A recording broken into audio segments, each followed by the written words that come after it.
How's everybody doing? This is the Bronx Tech Show. And I'm Philip Shearer. I'm representing Scenic, the Glass Files, and MetaBronx. My name is Miguel Sanchez. I'm representing Mass Ideation, The Rise TV, and MetaBronx. So, as you know, on this show, we interview guests from the technology and innovation sectors in an effort to teach everyone about entrepreneurship. So today we have Marlin Jenkins. Marlin Jenkins runs a infrastructure tech startup called Neture. Marlin's story is awesome and actually may have started MetaBronx, period. I met Marlin in the Bronx at a hackathon, right? We met at the hackathon. Yeah, I think it was at Fordham. Yep, at a Fordham hackathon. And his idea was, so apparently, I did not know this, 400,000, a third of the Bronx does not have high-speed internet in their home. So Marlin startup is trying to change that. So when I met Marlin, I'm like, how is this even possible? We're in 2000. It was like 2012 or something, right? Yeah. No, was it 2012? It's got to be afterwards because it's after Fordham, isn't it? You guys already met by... It was at the hackathon. But we met in 2013 at Fordham. So you had met Marlin We met beforehand. We met beforehand. Yeah. We started working on Neture. Yeah. So, Marlin, we met at that hackathon. My startup didn't make it. His did. So, we never really spoke for a while. And then one day, we connected again. Yeah. And you told me about it, and I asked, okay, because I had my own thing, mass ideation, and I was just going crazy on my company. So I just sat down with Marlon. I'm like, okay, what is it exactly that you're doing? So when he really broke it down to me, and he was like, look, in the Bronx right now, it's a setup. If a third of the Bronx does not have internet, how are they going to get jobs? How are the kids going to do well in school when a lot of the homeworks literally have URLs on them to go do their homework? And I'm like, wait a minute, what? How is this fucking possible? So, and I said, all right, so what do you need? What kind of help? And he's like, look, I just need help because I need to raise money. And I said, okay, so how could I help? You know, understanding we're both pretty broke. So he was like, I need marketing help. I just need ideas. I know you know what you're doing. Anything you can do, let's figure it out. So I said, okay, I can't invest in his company because I was, I have kids and I'm working. But I can invest time. So I said, all right, let me invest my time. And we would fucking be working late nights. Yeah, man. Those are the we early came up with days. Neture, the name Neture, like 2:00 in the morning on a Friday. Truth. That's You right. know, right? Yeah, like, that and we sounds were just about right. like, yo, that's a good name. it's like, a good name. Check out the URL. Make sure it's available. Yeah. So it's really cool to see from back then all the things that are happening now with Neture. And my question to you is, when you saw that problem, what made you think you were the person that can solve it? What the hell was wrong with you? I mean, it's funny because if you think about historically, when there's, when you want to start a company, you have to have some experience in the area you want to target, right? So, my first, 10 years out of college were in telecom. So I started with Verizon. Actually, before, it wasn't even Verizon. I'm showing my age. Don't worry about it. But it was actually New York Telephone. Actually, it was New York Telephone. Then it went to 9X, and then it went to Bell Atlantic, What is and that, then the it went 60s? to. This is for real, right? I'm not that old. No, actually, that's like mid 90s. Yeah. Right? Because actually 9X, it took a while. It went pretty fast. Yeah, Once- it did. It was a very quick keep transition. changing. Yeah. Bell Atlantic, right? 09X, I guess. Yeah, so what happened was New York Telephone changed the name to 9X, and then Bell Atlantic acquired 9X, and then Bell Atlantic decided to change his name to Verizon. Yeah. Right. So And so what were you doing? You were doing sales? You were doing business, no, like I was what? actually doing customer support. It was called Major MCSE, Major Customer Service Center. and my customers were Bloomberg. I actually went to Bloomberg's So like B2B? offices. Yeah, major accounts though. So Big I had accounts, right. all the financial companies. You know, as a matter of fact, what I used to support is like ISDNs back in the day, which are like the preview the preview to DSL. We did all these major customers, and through that experience, I went from there. I went to IDT, which is which at the time back then was building its own IP backbone across the country and across the world. That's in Jersey, right? It's in Jersey, yeah. I worked in that building. Yeah, I went from IDT to Telligent. Telligent used to be a actually it was my first introduction to point to multi-point wireless. So that's kind of where a lot of my foundational information comes from. So you did have experience in Yeah. the field. So Yeah. it's not just you saw an opportunity to fix something in a community that needed fixing. It was Well, like I have some of the skills to be able to fix it. You in telecom you become exposed to so much, so you just learn a lot about, okay, how do things work. I was on both the sales and the operations side, so I understood how to present it to make sure it's easier for people to consume, but at the same time I also understood how the technology works. Was I an engineer? Not at all, but I understand enough how it works so I can engage other people to help me to build it. And then what happened was, you know, I went through a bunch of different telecom firms. 9/11 happened. I was in the North Tower. Oh shit! So I came out of that. You know, once you come out of something like that, Wait, you were on that day? You were in North Tower. yeah, B, I was actually in the North Tower that day. Know Yeah. that? I did not know that. I'm gonna tell you a funny story. I mean, it's in retrospect, it's funny. Obviously, at the day it wasn't, but we were actually. I don't drink coffee or tea or anything like that. And we were meet with a company. I'm not gonna say the company's name because it doesn't make a difference at this point. But we would meet with a company, and we were actually going down the elevator when the plane hit, and the fucking elevator shook. And you just think, all right, it's an elevator shake. You don't really think much of it. We're going down. We come out. We see the paper coming down from the building, and like, damn, that sucks. You don't really think anything of it, and then the next one hit, just like that. My dude, when I tell you, I walked from that place. I did not wait until the towers fell. I walked from there all the way to 125th Street before I got on any bus, train, went underground, nothing. I just walked because I was so scared about what it was. You didn't know what was happening, but you see a plane hitting the building on purpose, and I saw it. It was almost like Armageddon. Right. And when you see that, you're like, okay, so something's happening. I know what it is. The building is really tall. I'm gonna tell you, I'm a mathematician, so I'm gonna tell you what I thought of. The building is really tall. Where would it fall? If it falls like this, you don't know where you're gonna hit. So I'm like, let me go as far north as I can because you couldn't go south, obviously. Yeah. You couldn't go east or west. So I said, all right, well, I gotta go north. So I just kept going north.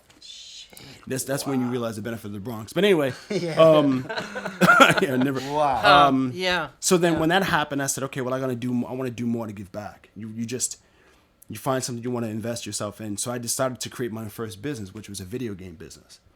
And the purpose behind the video game. What year is that? I created it in 2003, I think it was. Okay. Called it a real crazy name. It was called Quad Infinity. And the reason why I called it that is because I had the vision of my mind about gamers playing like this. So it was like in a quad. That was the concept of it. And there was a bunch of them. So I opened a space. It was actually doing really good. Yeah, opened a space. Opened a retail space. We worked in a space up in Westchester, and it did really well. I created the first high school gaming league, which was a gaming league specifically focused on high school students. Nice. And we had to compete. And the beautiful thing about it was we had a bunch of these kids who were focused on gaming, but we were able to get them to say, okay, look, if you can't do well in school, you can't participate in this. So we actually got them to really get involved in school. Like so the parents loved us, exactly. But the problem was that, eventually, unfortunately, we were trying to expand it, and one of our investors that we had passed away. So we said, all right, well, we're not going to move forward with this. Obviously, there's a reason why this happened. We stopped, closed it down. Fast forward, I worked for MetaBronx Senior Citizens Council as a vice president, and that's where I got my first. Actually, it's not when I got my first nonprofit. My first nonprofit experience happened when I was with, when I had Quad Infinity. We used to donate the space in the afternoons to a homeless family, a homeless organization, and they would come in and just kind of take the space over. Right. So what is these days referred to as social entrepreneurship? Yeah, of sorts. Right. Cover so some like of your bills. No, they didn't pay for it. Right. Oh wow. No, it was No, so I you were already donated thinking. It. I was just thinking about. So I know people call it giving back. Yeah. I have issue with that terminology because it's the automatic implication is that you took something and now you're giving it back. Right. So what did you take? Right. So that's right. that terminology is weird, but so you already had this idea that you're not just trying to benefit yourself. No, I Right? tell you Like your what. community I is mean- a stakeholder in the equation. Well, not only that, but I mean, look, man, it's not hard to see that if you have a gift, and I consider myself very religious, even though I don't go to church or stuff like that as much as I should. But if you have a gift, you have to find a way to give it to someone, right? So I've been blessed my entire life with a variety of different opportunities and good health and good family and so on and so forth. So I had this space which wasn't going to be used for a period of time. I knew what my target demographic was. So I said, all right, well, since it's not going to be used and I'm going to be here anyway, I might as well give it to people who ordinarily would not be able to pay for it. So these Right. families were coming in, spending thousands of dollars through this home nonprofit. And I said, look, if they're not interested in that, if you want to give them, they can have time here and they could do something they would love to do ordinarily, but they just couldn't afford it. And that's what I did. You know what?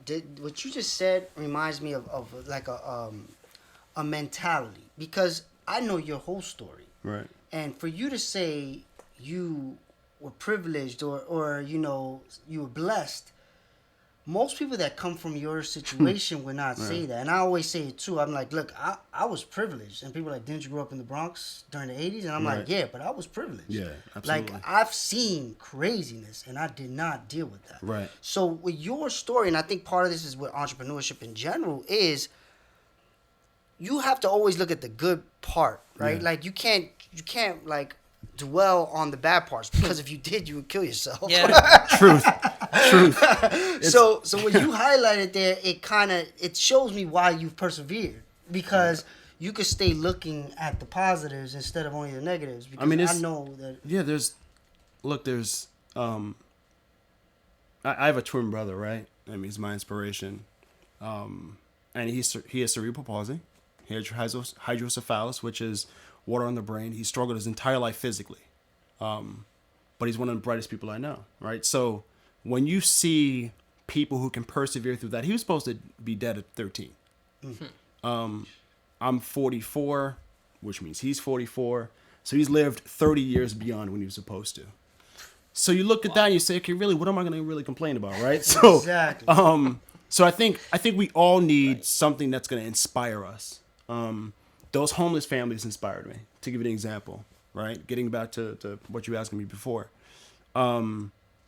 So it was that experience, and then I went to MetaBronx after that, became a vice president, saw the need from a macro perspective, because MetaBronx deals with a large population of youth, young adults, seniors, families, disconnected families, so on and so forth. So, oh my God, so there's something here. And then all of a sudden, I shit you not, it was one thing. I said, okay, well, we're having difficulty connecting to these families to bring them in, to provide support to them. And we tried to figure out why. And then we saw the internet, and I said, ding, ding, ding. And that's basically pretty much how it happened. So it's exposure to both the for-profit world, telecommunications, and the non-profit world. And that's what gave me the strength to realize I could do it. Yeah, But that's also being able to so biggest thing we try in this whole MetaBronx thing, like, it's about being communities like this and seeing opportunities that can be solved and changing a lot of people's lives. So that's why I helped, right? Because I said, wait a minute, that's insane that a third of the Bronx does not have internet. I remember in 2000, we were working on stuff talking about the digital divide. And I meet Marlin 15 years 18 almost years later, later. and it's still that bad. I would say That's it's insane. getting worse, And it's actually. probably getting Well, worse. Yeah, I mean, it's funny. There's a lot of different research that says that it's getting better, right? But what Right. they're looking at is that, more people have cell phones now. Right, right. But So that they- is a and they're- consumer device. Right, but we've talked about that. It's cell phones and tablets are both consumption devices. Now, there are these, high-end tablets, the Surface Top tablets, the iPad Pro, which are considering more like design devices as well. Not really. But Productivity tools. Exactly, You can but do for- something. On, Right, but for the average consumer, they're not going to buy that. The average consumer, especially the ones we deal with, they're going to buy an iPad Mini for their kids or for their family, and they're going to have an Android or an Apple device for themselves. Right. And that's it. That's it, yeah. But so when studies have been done, they're saying, okay, yeah, but these people are connected. Yeah, they're connected to a network, but it's not. They're not going to do their homework on that device. They're not going to apply for jobs. Although They're you not gonna can build do. a startup They're not going on to build that a device. startup. They're not going to do a lot of things. Look, I'll tell you what the reason why I started Neture. I was walking by a library, there was a 6-year-old girl or 7-year-old girl who was staying outside the library, and she was crying to her mom. And the mother was like, honey, it's okay, don't worry about it. She was like, mommy, but I can't finish my homework.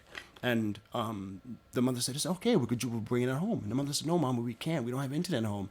And the computers are closed. You know, the library's closed because the library is closing. Yep. And the look on that mother's face, just, see, every time I think about it. Yeah. As a parent, Right. to know that you can't provide for your child Put them in is heartbreaking. Yeah, put them in a disadvantaged situation when there's nothing. And every time I think about it, I cry because Yeah.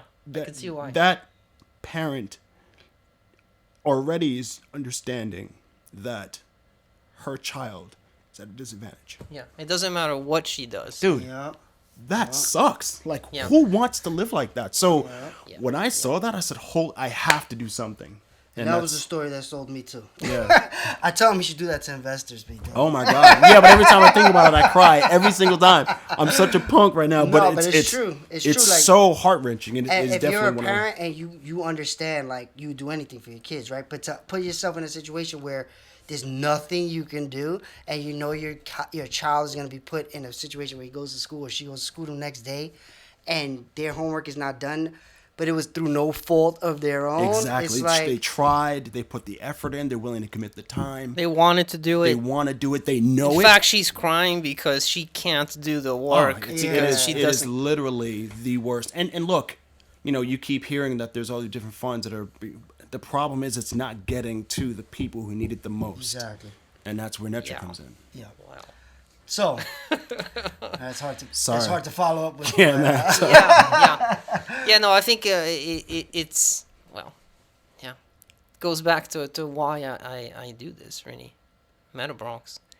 This even if we just let's say we exclude the fairness argument, the act of excluding this little girl from using her motivation, Yeah. the act of denying her using her motivation to work hard. I mean, it doesn't matter, you know, what your religious, it doesn't matter what your orientation, it just doesn't make any economic sense. Look. Right? Think Like, why are we doing this? Yeah, think about it another way. We're saying, and look, and you know, we don't want to have to get into politics or anything like that, but we're always talking about this is the land of opportunity, right? The United States. Okay. New York City, if you can make it here, you can make it anywhere, Yeah. right? Which is all true, all fair, because the cost of New York City makes it, you know, so if you can survive here, you can pretty much do it anywhere. Sure. But what do you do when a child walks into class and is automatically excluded from having 100? I mean, just there's nothing literally that you can do. Yeah. She walks into class, and from day one, because she does not have this service, and the curriculum is built around providing either extra support services or critical services, homework and things like that through the internet. Yeah. The library is closed typically around 5 or 6 o'clock. Parents get out of work. Parents get out of work 6:30. I mean, they get home 6:30. The after-school programs are not funded anymore, so there's not less after-school programs. I mean, all these different things are counting against this one kid who has the ability, the interest, the commitment to move forward, but off the bat, she's at 70%. Off the bat. 70 yeah. is high. And that's high. So that you see that and you say, okay, so you know, Neture may not get this interest, you know, this venture funding or this capital, but you cannot stop because in your mind, that's always what you're thinking about. You're always thinking about, okay, if I don't do this, if Neture doesn't do this, Exactly. then it just won't happen because let me tell you what happened. I who- waited. yeah. Who I would? waited. Right. I watched. I thought of the idea in 2008. Right? Okay, so Right? I thought of it in like 2008. that's 10 years ago. 10 years ago. It was already clear. Obama had just come into office and he was putting up, he was providing funding. It was the American Reinvestment and Recovery Act, Oh, yeah. He was making it which like a which allocated a whole bunch of money to broadband deployment. yeah, because they were saying it's like water, right? It's just Exactly. something- It's a yeah. vital It's a resource. utility. Hence, Yeah. Neture. That's why right? they came up with the name, exactly. So they put in all this money, and I watched. I said, all right, well, look, if that's happening, then there may not be a need for Neture to actually create a service because there's going to be a service provided. There's a press release saying that it's going to happen. The government is gonna do something. Holy smokes, right? So I'm like this. Let's do it, right? I wait. I watch. 10 years later. 2 years after the funding was provided, there were projects. I'm not gonna say what the project, it doesn't matter, but there were projects that were funded in New York City in the Bronx. Yeah. I found out afterwards that those projects were done, but they were never connected to the internet. What? What do you mean, like the So the infrastructure was deployed, infrastructure but- was placed. It was, and I'm not gonna say what's his system. Doesn't matter, but the infrastructure was invested in. What? I didn't know this. But it was never connected to the internet. So the same people who needed the services, So what don't they give them have it. computers? they gave them devices. They put up systems to provide internet access to different households. But they and didn't. but it was like never last connected mile to- systems last that mile were systems, not connected to a but they were backbone. never connected to the internet. Holy shit.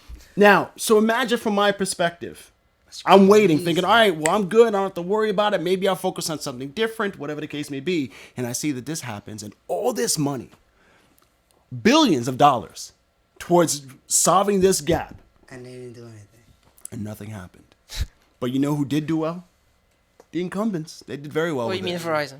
Yeah, I'm not Verizon, Cablevision, so on and so forth. I mean, they did well. Now, Time they Warner did Cable. I'm not well going to no matter say, what. and I'm not going to say this is not a bash on them because it's Of look, course. it's a business, right? So It's- you yeah, do yeah. the best you can to, achieve your profit margins. I think the problem with the United States, where organizations like us, social impact firms, we say, look, we don't need to make $1 billion 40 a billion. day. Yeah, exactly. If we make 10, but fine. we're solving this problem and the Exactly. entire economy improves because of it, we're golden. Sure. And that's where it comes from. But you are a for-profit entity, though. Yes, we are. Yeah. right. And that so one of the biggest things I always think about when we talking about investors is because Marlon was the first person that I even approached investors with, right? Because Like it you never went was to something- you went with him to pitch. I went with him to Yeah. actually talk to investors, and we spoke to one of the top investors in New York City. I can't wait to bring this up. He literally said, "Why would you do that? Those people are poor." And me and Marlon looked at each other like, Wow. I mean, it was a reminder. Yeah. I mean, to be Yeah, fair to him. we're not gonna say his name. Yeah, of course not. But yeah, he said, well, no one is interested in this demographic. And I said, and guess what? Like that's I'm- right. and- and No to be one he honest- knows, to be including honest- himself, To be honest, is interested. Let's that just is be a- clear. Like that we're is not a- revealing his name, but this guy was absolutely a wealthy white man. Am I yes, correct? Yeah. yes, Okay, he was. okay. Not Yes, hard he to was. do. I mean, Just, yes, he just, is. 'cause Just he's still guessing. existing. Just guessing. Yeah, I mean, look, Good guess. and look, and to be fair, there are people who are interested, right? That's why there's these social impact funds that are being created and Sure. social But impact that- investors. That was- Yeah. But at Yeah. that time, Yeah. right at that time, it was a shock to us because yes, you're going to hear no's. You're anticipating that. Yeah, You're this is not, beyond You're no, not yeah. expecting Yeah, to that hear what. Who cares about that? Mind you. Who cares about that demographic? Look, yeah. I'm gonna tell you the That interesting was- thing yeah. about it. Normally, when you're approaching an investor, right, you say, okay, there's a few things you have to focus on. You focus on your market, how big your market is, what the opportunity is, how much money you could potentially make, right? Yeah, this is the We problem. we How do told y'all see him this? there are 30 million households without this internet access You mean in the United States? in the United States. 30 million. Let me give you Right. perspective. So one way or another, Let me give you One perspective. dollar a out. month off these people. Let me give you perspective. Well, I AOL in its heyday, had something like 23 million households. So do the math. AOL, right? 20 million times $25 a month. All right? Just in 20 months, just make a simple math. That's $400 million a month. All right? So we were saying, look, we have 30 million households that don't have internet access. We can target all 30. And we can Yeah. own that market. He was like, well, who wants to target that demographic? Right. So Yeah, that was so- like our So first there's blow. a few lessons in that, right? You can't. Investors are going to tell you things. You can't let it discourage you because it definitely discouraged us. But it was absolutely. like, whoa, do we have to change the idea? Like, it was a lot of soul searching. But after that. because it definitely taught us something. I mean, I know for me, I had to take a step back and say, okay, why would he say that? I remember these conversations. What is Yes, what yes, is he yes. looking at? And look, to be fair, let me. I mean, Yeah. it's No, I probably mean, important to. as a VC, It's not risky, low surprising risk. at all. Yeah, Like, Yeah, and you have to look at, okay, is it based on just his experience with that demographic? Is it based on his lack of knowledge, or is there something credible to be said? So what we looked at is, at the time, we were looking at providing completely free internet access, Yes, right? That's what we were looking at. We were going to provide completely free internet access. So yeah, to be clear, like it's an ad. It was going to be an revenue ad-supported model. platform, Yeah, right? Okay.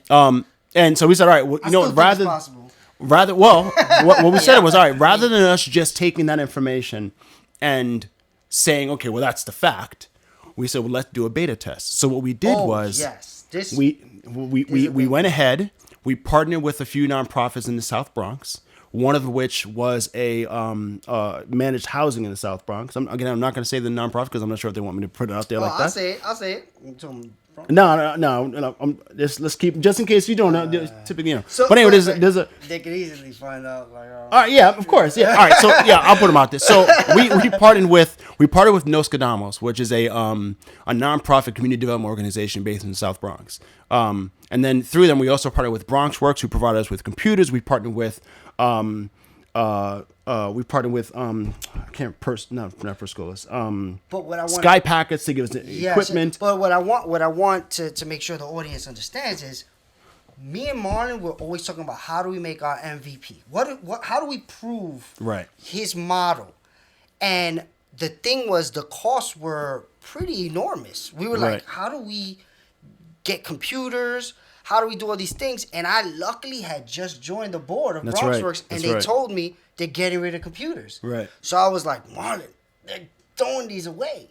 So we're like, all right, that's a huge, and then the Nostradamus connection, so we put the computers in those homes, and the numbers were ridiculous. Yeah, I mean, I think it's important for all entrepreneurs. You have to leverage what you have, right? So you'll have assets, you'll have money, you'll have relationships, you'll have marketing skills. Whatever it is that you have to leverage it. So what we did is we recognized, okay, I know the tech space. I also know nonprofits in the community, so we can leverage that. Then Miguel, who was one of our advisors, said, okay, well, I know Bronxworks, so we can produce that way. Plus, we talked to some other people. Actually, I think at the time, we were introduced to Sky Packets through another Bronx relationship. So we found all these different organizations who were willing to invest in this beta test. The premise being, okay, let's show what's viable. Any entrepreneur has to do this. Now, the funny thing for us was, I mean, an infrastructure business like ours requires a lot of money. Yeah, upfront. It's equipment, it's networks, wiring, it's devices, so on and so forth. So Even like, getting all this customer service, support, so on and so forth. So we said, all right, well, if we can get 80% of that, then we're golden. Which is exactly what we did. Fortunately, through you and through Bronxworks and through Nostradamus, we love you guys. We were able to do some fantastic work. What did we find? We found that he was right. Not that, I shouldn't say that. He wasn't right about the interest. He was right that the free play did not work for the demographic we were targeting. We found out that they actually want to pay some fee.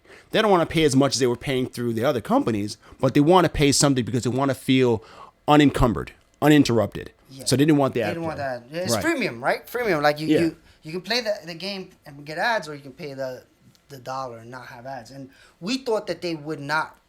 They rather the free, but they actually were like, no, I'll pay. Yeah, I want to have no restrictions, basically, which is fair. So that's great for us. We also learned a lot about how they use the service, you know, what devices they typically use. Click rates, remember that? It was very, very high ad click rates, which was crazy. I mean, so on one hand, we knew that it was viable to have a free business because they did have very high ad clicks. But on the other hand, we learned that they don't want it. So it's about, okay, well, let's give, we What's can, better? the beauty is what that meant for us is we can devise a 2-tier strategy. One strategy will be, we'll provide free services to the community as a whole, as a public service. So basically we'll have free advertising for everybody if they want it.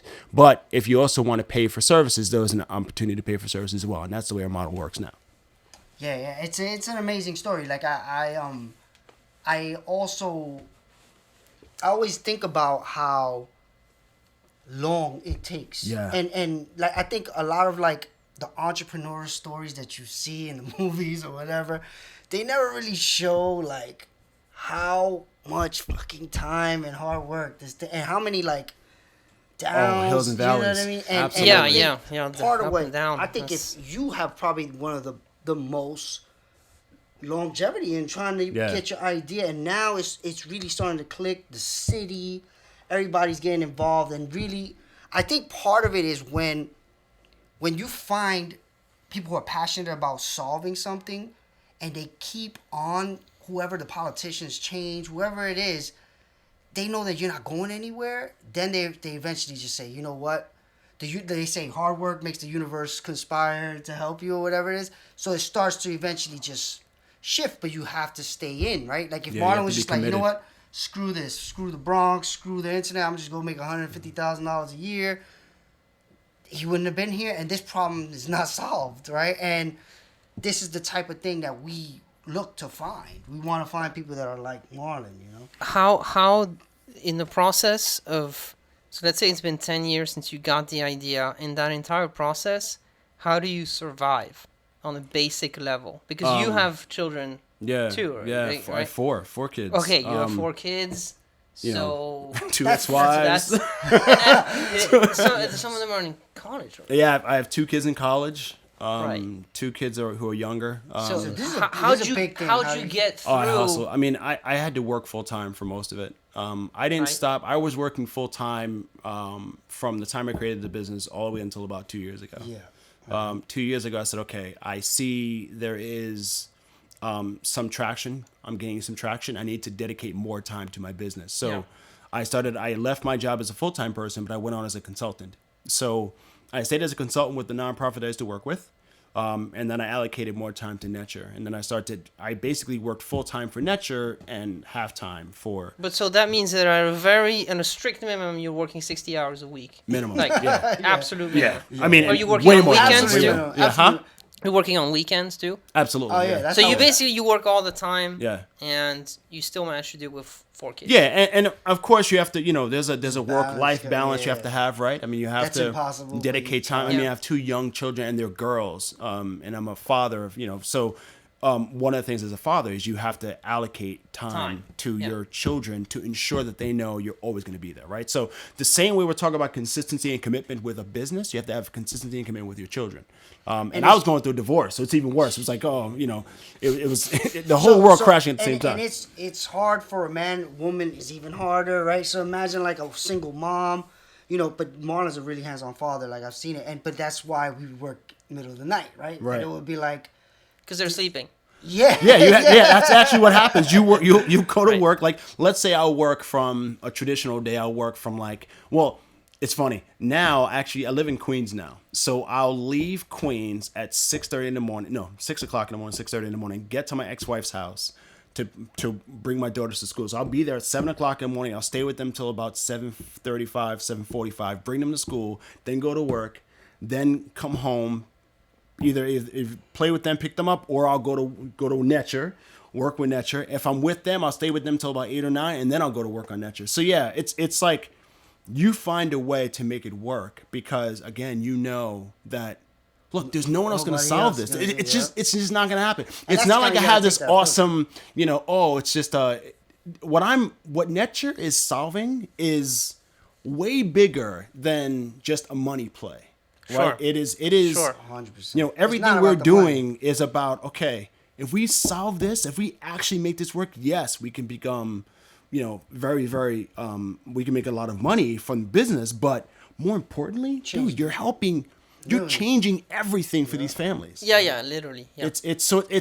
I am super, super committed for that reason. And that's where I think like, and not to down like certain startups, but like a Snapchat, right? Stuff like that raises billions, really doesn't help anybody. Sure, more people show themselves with dog faces and stuff, but when I look at startups that we come across, a lot of them are like you figuring out a problem, are really passionate. It really is not about the money, but it definitely can make money. And what I always hope is more of us, when I say us, brown people from communities of color, look for opportunities like this to solve. Because I'm telling you, those are going to be the biggest money makers because nobody's looking at them. I'm going to tell you who inspired me from that perspective. Go ahead, I'm sorry. the problems that affect people in places like the Bronx are problems that are present Everywhere. around the world. That's right. You That's right. probably have. I mean, I don't know what the statistics are, but the percentage of the population, the world population, doesn't have internet at home. I assume if it's Oh, 30% in the Bronx, elsewhere it might be half or not, yeah, if not or more. Yeah. I mean, look, we've come across different types of interested individuals, I'll say, from different countries. We've had this guy come from China who basically said to us, listen, if you can figure this out here, China, the way China works apparently, and I haven't vetted this, so I can't say for sure, but I'll tell you what he told me. He said that in China, the biggest cities have the best service. But once you get outside of those bigger cities, the service craps out, meaning it doesn't perform as well. And there's a huge disconnection problem outside of the bigger cities. Well, yeah, I mean, that's like right. China forever, really. But actually, this is crazy, but the Bronx is part of a big city. Well, that's right. The Bronx is part of a big city, and biggest. we know that there's access to the internet, and as a result, access to culture. We know that that's a problem in rural communities in the United States as well, right? And like at this point, it's absolutely crystal clear how much of a problem that really is. Right. So, yeah, if it's what it comes down to is from a connectivity standpoint, unless you're on a university campus or you're in a very well-to-do community, the service is just not going to be as good. Oh, look, there's what do you think about net neutrality? With what you're doing, like net neutrality kind of makes that possible again, right? Like now, okay, you have internet, but we're just gonna slow it down unless you mean lack of net neutrality, right? Right. Yeah, the fact that they're removing, or they've removed. I mean, I think they're still pending. Look, the beauty of it is that if you have multiple solutions, that's not a problem, right? I think the problem becomes if there's only one. So, right. Something like 100 million households in the United States have either one provider or no providers who provide 25 megabits per second. Yeah. Think about what that number is. There's 300 million households in the United States. Am I right? No, that's 300 million people. So it's about 125, 150 million households. 2/3 of them have either one provider or no providers who can provide 25 megabits per second. 25 megabits. We're talking about, I had a conversation with an investor and he said, look, I love your concept and everything, but we're looking for multi-megabit, like 100 megabits as a minimum for your speed. I said, that's great, except that's only going to go to this many people. Yeah. We have to Plus 100 megabits is just gigantic. You don't it's really unnecessary. need that. Right? It's like having 30 pairs of jeans. You only need 3, right? So that's right. Yeah. It's unnecessary, but more importantly, again, we can create something, but before you do that, provide a basic standard of service that's applicable to everybody, and then you build on top of it. That's what we try to say to them. But it's people look beyond what's right in front of them. A lot of times, you're looking for this whiz bang moment, not realizing that you have to build a foundation first. The reason why we work is the reason why our company works is because we recognize it as a foundational service, and you can build everything on top of that. Sure, exactly. There was all kind of extra opportunities because there was medical. Yeah, we've talked to hospitals about how do you. I mean, telemedicine. This. Just think about this for a second. In New York State, we have this thing called DSRIP, right? Which is, I can't remember what the acronym stands for, but basically what it is Medicaid redesign, to find a way to lower the costs of Medicaid by focusing more on preventative services and less on emergency care services. All right, so we went to a hospital. Again, I'm not going to say the hospital. It doesn't make a difference. We went to a hospital in the Bronx, and we said, listen, we're planning to create this network to connect to all the lower income individuals in the county, in the area. Yeah, that makes a ton of sense, right? Actually. You guys are trying to find a way to connect to these same individuals. Right. What happens if we solve that problem for you? Provide some form of telemedicine. We know it's being done in other areas, primarily for rural purposes. But what happens if you can actually get in front of those consumers early through some kind of telemedicine application, cut your costs, improve your return, and get more preventative services? They loved it, right? They loved it. But they had to focus on something else. So what do? We say, all right, well, let's focus on building the actual foundation. We'll go back to those hospitals once it's and say, there. look, we have this, what we talk about, we have the demonstration project up. We're going to connect to X thousand households. Let's connect you and do it from there. And that's another revenue opportunity, but at the same time, it helps everybody else. And it comes back to kind of what that investor said had made you start thinking like that, Right, right? So right. sometimes even when you Even get the most bad, negative, stuff, it just you just need to recalibrate your thinking Right. to get to a point where it makes the idea better. you know? Right. So all right, anybody starting anything right now, watching, what advice do you have for them? I mean, I think the most important thing is to know exactly who you want to target, right? I mean, I think the reason why we've been able to be consistent is because you know exactly who we were going after every single time. We knew we were going after. I mean, to be honest, we say low income households, but it's low income. Nobody wants to pay family. $75. Well, I mean, but it's low income women with children, typically of Hispanic or African American descent. Why? Yep. Because they're typically the most disconnected. So you know that. But then what happens is, just like, think about every other profitable business. Facebook. Facebook started with college students. That was it. Not just college students. you have to and then target you build one from there. You demographic target first. one thing, you build from there. So I think from us, Yeah, what we've yeah. learned is that is the most important aspect. If you know that, if you know your demographic cold, you can do anything you want with it. And it can't be everybody. Like most people are like, yeah, I want to target everybody. No. Yeah, that's like trying to boil the ocean, which is happening right now with climate change. But not Really? But like you gotta have to like pick somebody to target and really learn how to get that demographic in as fast as possible. Sometimes you pick wrong though, right? And you Right. and you look, because I think Make at one adjustments. point we looked at a demographic and we are like, because it was like there were certain types of buildings and different Yeah. types. So Yeah. because it's not just about, because the first way it started, he had to figure out how to target the most amount of people with the same connection. Signal, right, So it was like, okay, what kind of buildings make the most sense? But then when he went in and did the buildings, he was like, Right. whoa, this may not work. We Right. need another way. Right. But still, that learning came from And that's thinking that that's way. the other thing that's probably most important. You have to try it. You have to try to what's it called, the MVP, the minimum valuable product. You have to create something that is tested by the consumers you want to target, and have to work on it and see what it feels like. I mean, I think we thought a lot of different things before we did our beta. The beta has informed the way we are moving forward, and everything we've done since cannot be countered because of that beta. So it's funny, let's say you're, as an entrepreneur, you want to create something, and based on your research, mind you, that it has to be a certain way. And then someone's okay, well, but I have seen it in a different way. So then what you do is you go back and you actually test what you thought you knew.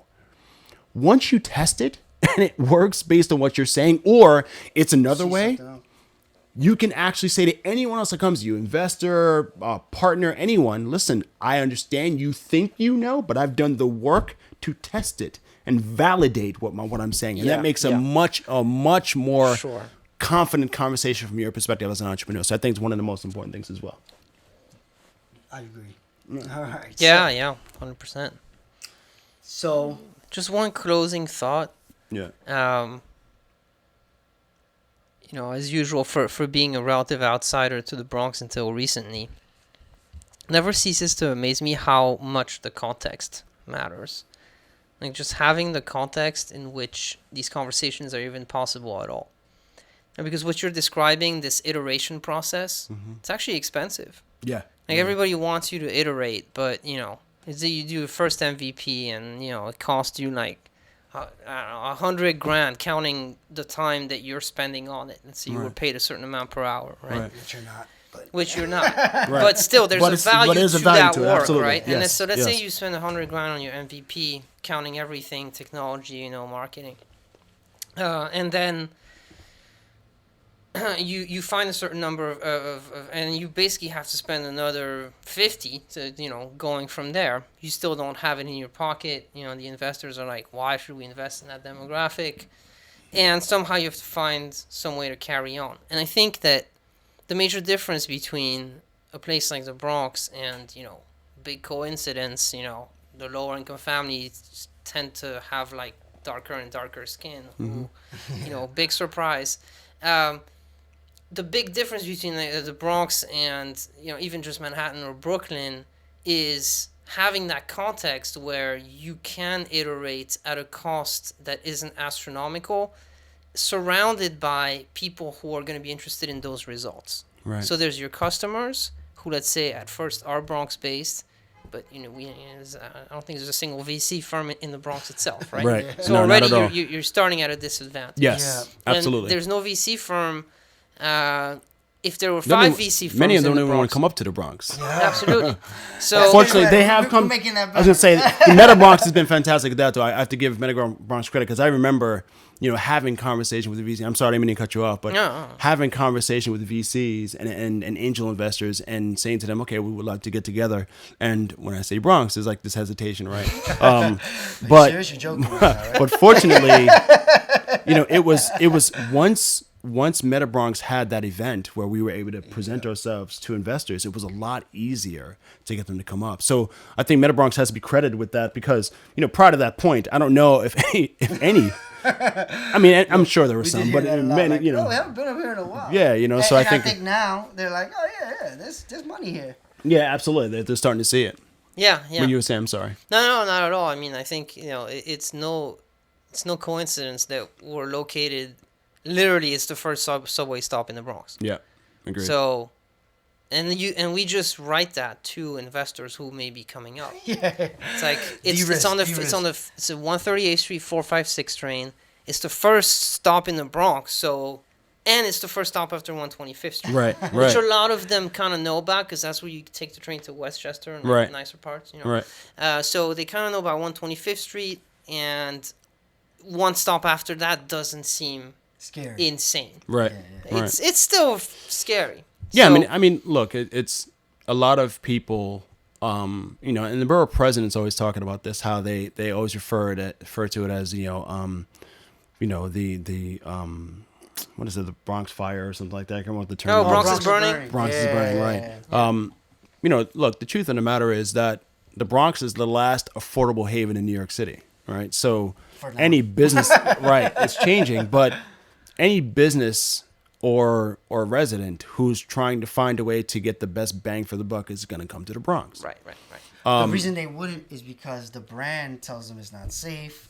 It's X. Well, that's Y, yeah. I mean, Z, that's when changing, right? That's changing, but I call it Disneyland compared to. man, I think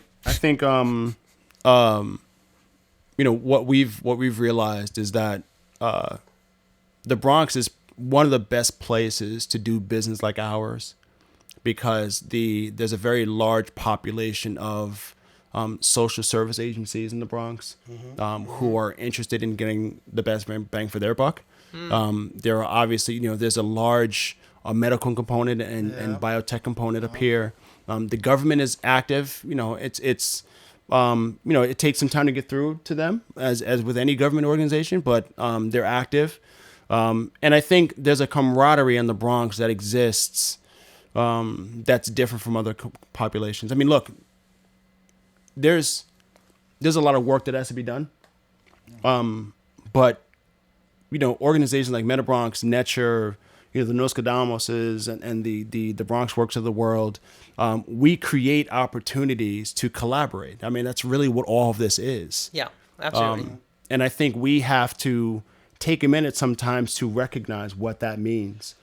Because when you're talking about building and establishing community, a lot of that's a nonprofit's perspective, but truth be told, it's an economic development perspective. Yeah, I totally It is agree. building revenue, building tax revenue, building spending, consumer spending, so on and so investors forth. don't Market-driven wanna hear that economic because development. It means, but I'm not gonna make 10,000 times my money. I'm gonna make 2 times, but that 2 times could also. That's true, change but when you everything. think about it, that's the same reasoning as getting to the Washington, D.C. area swamp whenever they got to it and saying, well, that's a swamp. Forget it. Sure. It's just a swamp. What are we going to do? Or you can drain the swamp. Yeah, I mean, it's kind of drain. You can see it as, okay, well, that's what this is right now. the way I see it is what it could be. I mean, in the entire United States, of course, you have to kill off all the Americans. There has to be a genocide first, but after that, the idea was, all right, well, let's transform these places based on, and that's. I mean, before you're right though. That there's this mantra of I need to make X. Again, we're a capitalist-based society, and a lot of times we focus so much on, well, what's my return, right? But you're not thinking beyond. It's not your return as an individual or as an individual organization. Is what is the return on the country? If you invest, which is why I'm a big fan of these the social venture bonds thing that they're talking about, because what they're trying to do is they're trying to say, look, we can invest in a community. And the return on the investment is not the 2, 3, 4, 10 times return. It's the 2 times, 3 times return, but also the entire community improves its economic output, so it's spending less tax dollars, right? So things like that become, it's the same type of investment, but a different type of return, and it's a larger effect, exactly. And that's where I think it becomes interesting. In the investor's mind, I can see is, how does that help me, right? And that's where it's like, you already made a lot of money. Like, does every deal have to make you 10 times?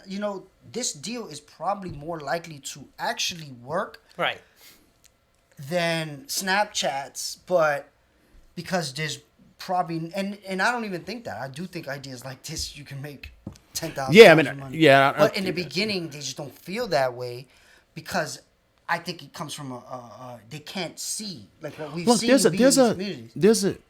There's a company called Starry that's based in Boston, and they've invested in completely unique technology for for providing internet access, the last mile, which is what we call it. It's basically where you connect it from the whatever the switch is to the community all the way to the home. Sure.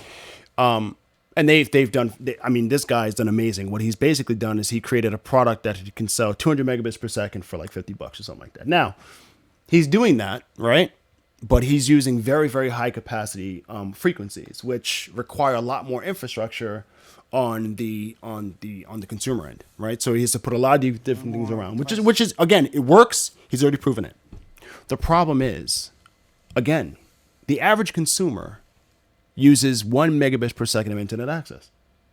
People don't think about that because they're thinking, okay, I'm streaming this and the other, but the average consumer uses that much. So that means if you had a good 25 megabits per second circuit, you're fine for the most part. Oh, you're fine. So what happens? Here, that's what we have effectively. It's about 35. So why spend? It's a marketing thing. Right? It is a marketing thing, but the same way we have to remember, we have to stop spending every dollar we earn, especially in low-income households. We have to find a way to decrease our spending and increase our saving.